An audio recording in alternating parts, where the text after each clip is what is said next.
What is up, folks? Sean the Average Angler back at you with another video. I know it's been a little while. Work's been really hectic, as has the personal life. Taking off again in a couple days, go help my mom. Hopefully this will get the house to where we need it to list it to sell. But anyway, my buddy Kevin's gonna meet me there, help me out, which is really appreciated. We're going to do a little trout fishing while we're up, though, so that's pretty cool. Hopefully we'll film some of it. Yeah, but anyway, we got a little quick unboxing here before we get into today's video, just to kind of show you guys something that I got because I'm a tackle junkie. And if you guys are like me, and like throwing top water, you may like these. These are the buzz baits that Pat Schlopper won the Sabine River event on. And they are kind of unique and different, and we're going to show you what's different about them. So they've got, first of all, the lead weight is spread out along the buzz bait. Second, they got this dip here. Oh, excuse me. Third, they've got the tie here, which will help support the weight when you hook up. And then they've got this ball that the blade hits. So, very unique sound. You'll see the ball moves. And I got a couple. Just kept it simple for the most part. I'll pull the receipt out here in a minute and tell you.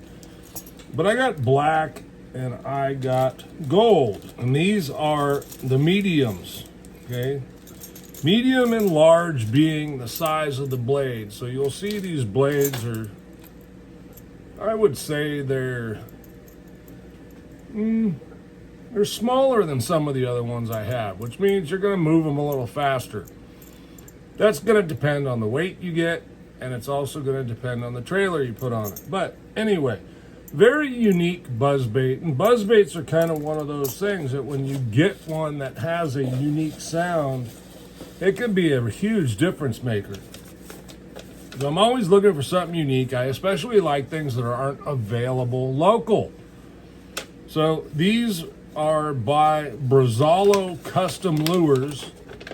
And they are out of Little Rock, Arkansas. Okay, Pat Schlopper won that event on this bait.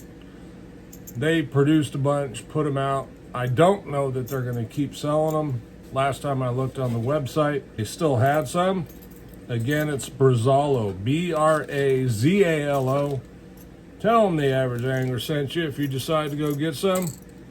But I keep it pretty simple. Black and gold, those are my two favorite colors for my buzz baits. I did throw some buzz baits at the local pond, which we're gonna get. Oh, I think I got, what did I get, ½ ounce? Let me see. Doesn't say. The Schlopper Pro Bushwhacker. I got 3 of each color. All right, they're reasonable, small business guy. So supporting the cause, if you will. All right, so let's move into today's video. We're going to talk about pattern fishing and the benefits of pattern fishing, and I'm going to share a pattern that I've gotten on recently with you. Now, pattern fishing is beneficial because you can move around the lake and catch fish doing the same thing rather than spot fishing where you find a spot, and when that spot dries up, you got to find something else to do.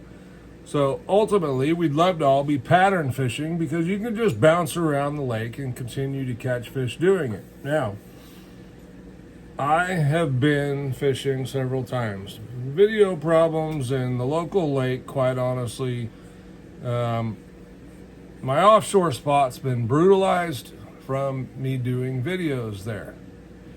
So, courtesy to other local anglers, I don't want to film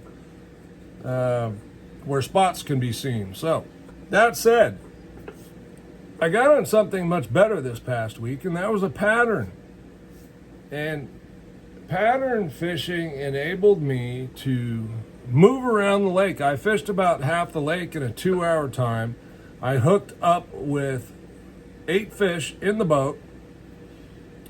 I had a few others miss my topwater bait. Okay, and I'm going to tell you what the pattern was, and then I'm going to expand on it a little bit, because I really think you could have done some other things, used other baits that might have produced better in those situations. Now, I was throwing a frog, okay? My black Berkeley Swamp Lord, which I've really become very fond of. You guys been around the channel for a while, you know that. Very good frog, walks really well, very, very soft, so the hookup ratio is good, and they got some great colors. But what I ended up finding was the fish, I was paralleling the bank, but I'm looking at where the old weed line was and kind of looking for that disappearing bottom, so where I can no longer see the bottom, and I'm fishing just inside of that. Now what's happening is those fish are sitting down there just out of sight, and they're looking up. So when that bait comes walking across them, they charge at it and go to kill it and eat it. So it's a really good pattern to get on, and then I refined it a little more. Okay, morning is morning. The fish are going to wander and roam a little bit more. As the day progresses and the sun gets higher and higher, those fish might need to move a little deeper. In that case, the bite isn't over. We're just looking for stuff that has a steeper drop. Fish will move up and down very easily, and it's how they feed. Now, again, like I said, I was throwing a frog. In some of these areas that were open bank, because a lot of it was tules and weeds and other kind of cover, but there was a lot of areas, and actually the biggest bites came from open water areas where there wasn't any cover around. Now, in those types of places, I think some really good things that I didn't take, I only took frogs with me, would have been a cane walker, okay? The smaller size, the 105, is this 105, 110, as compared to the 125.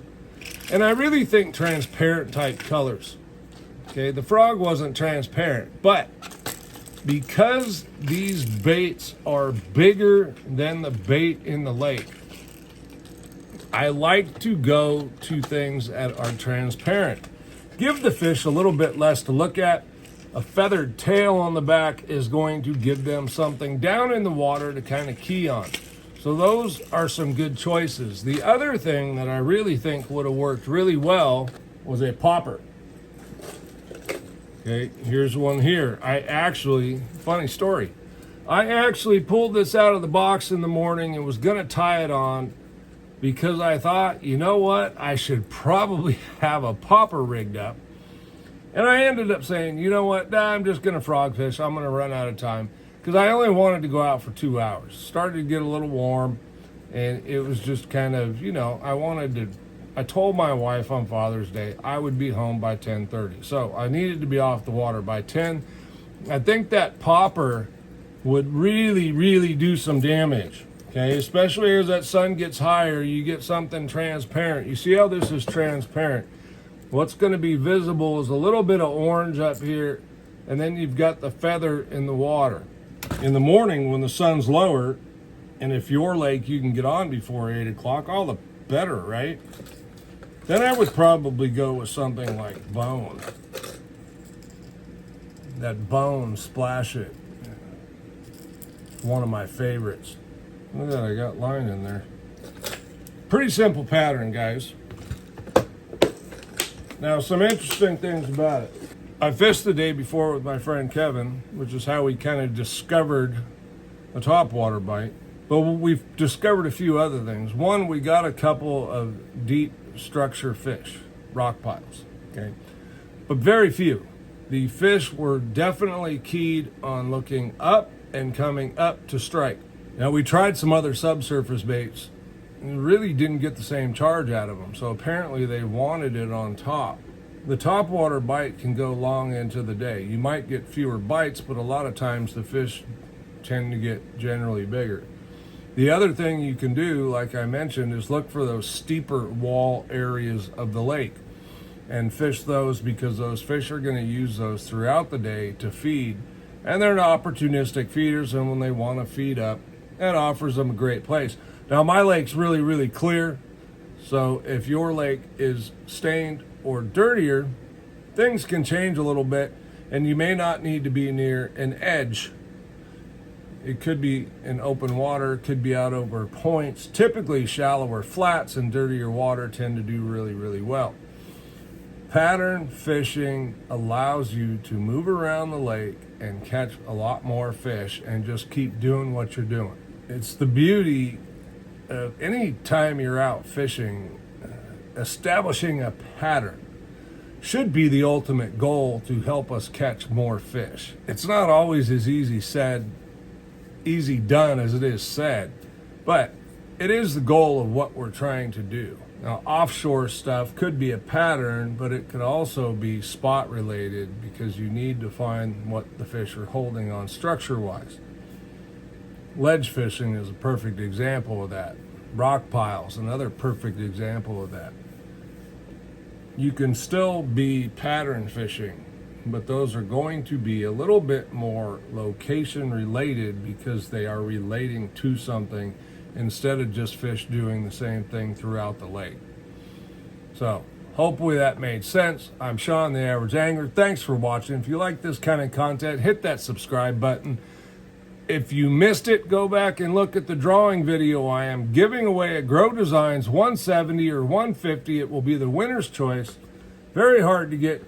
Glide bait, chop bait, swim bait, whatever you want to call it. It kind of does all of them. Great prize. Very hard to get. Hit that subscribe button. We got to get to 4,000. All right, guys. Thanks for watching. We'll see you on the next one.